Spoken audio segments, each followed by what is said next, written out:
Hello hello hello, कहाँ हो? हम तो मैदान में बनी। अच्छा, मैदान में हो? हाँ हो। बोले थे कुछ याद है? ना तो बिल्कुल कमीने हो। का बोलते रू?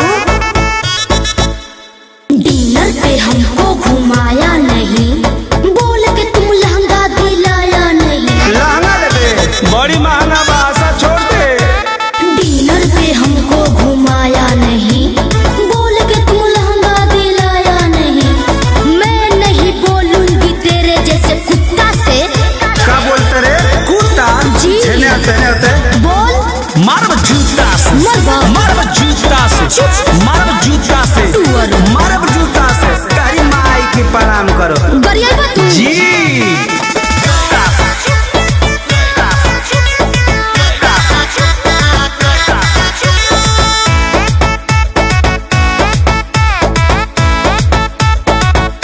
केहू के नाही लाहेला, परमो धरे आके माहेला, धक्का से पाका ढहेला, ई सारा जमाना कहेला।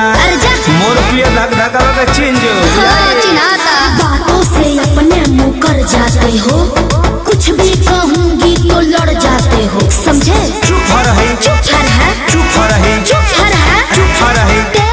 सुना, बोला ना। ढेर अंग्रेजी मत बोला, ना तो लौर से खौर दे। नाती लोले कुछ दे भके।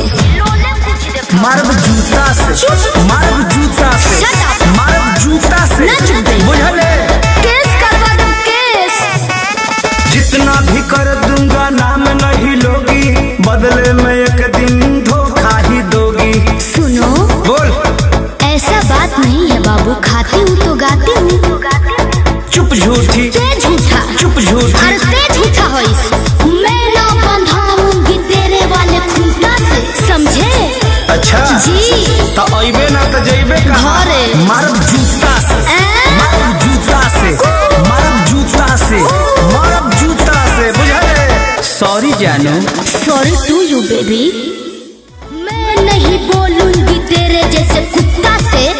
का बोलते रे? कुत्ता जी। छेने आते बोल। मारब जूता से, मारब जूता से,